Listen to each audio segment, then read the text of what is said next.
अरे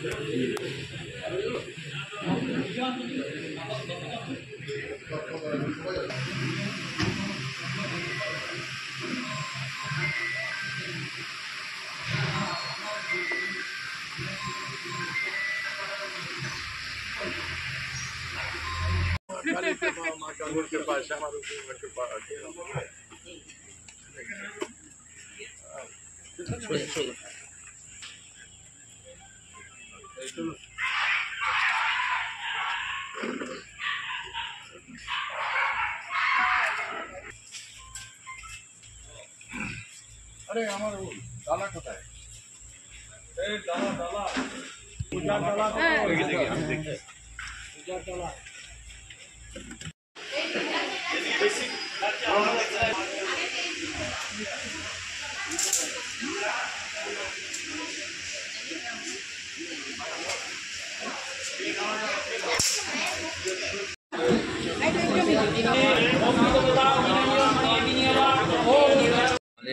এমপি সাহেব ইর্তিজা আজাদ উনি নির্বাচনের আগে এখানে এসেছিলেন এবং উনি আমাদের সকলকে সঙ্গে নিয়ে বলেছিলেন যে আমি তো এখানে প্রতিদ্বন্দ্বিতা করছি এবং ওনার দৃঢ় বিশ্বাস ছিল যে আমি এখানে সকলের সহযোগিতা নিয়ে আমরা জিতব।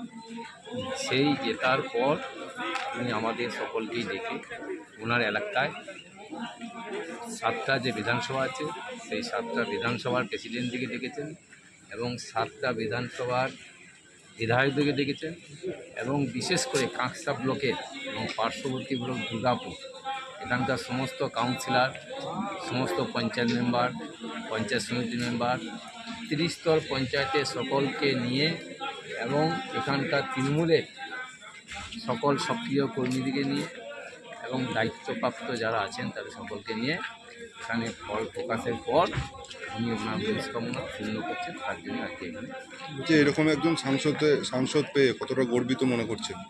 উনি যখন এখানে এসে দাঁড়িয়েছিলেন তখন ওনাকে দেখেই আমাদের মনে হয়েছিল যে উনি খুবই ভালো মানুষ এবং ওনার মনের ইচ্ছা আমাদের মনের ইচ্ছার সাথে মিলে গিয়েছিল এবং আমরা খুবই গর্বিত।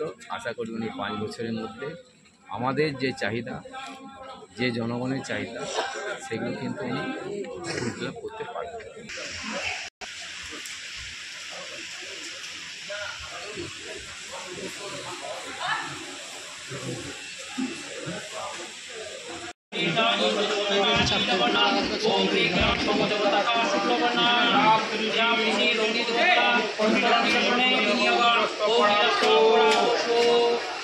দুর্গাপুর বর্ধমান কেন্দ্রের লোকসভা কেন্দ্রের তৃণমূলের হয়ে প্রার্থী হয়েছিলেন কীর্তি আজাদ। তিনি প্রার্থী হওয়ার সময় কিন্তু আমরা দেখতে পেয়েছিলাম কাকসার জঙ্গলমহলে গড় জঙ্গলে তিনি পুজো দিয়েছিলেন এবং তিনি সেইখান থেকে কিন্তু প্রচার শুরু করেছিলেন। ভোট নির্বাচনের পরে তিনি বিপুল ভোটে এই এলাকা থেকে জয়ী হয়েছেন। জয়ী হওয়ার পরে তিনি আবার ফিরে এসেছেন। আজকে কিন্তু আবার সেই গড় জঙ্গল শ্যামরূপা মন্দিরে তিনি পুজো দিচ্ছেন।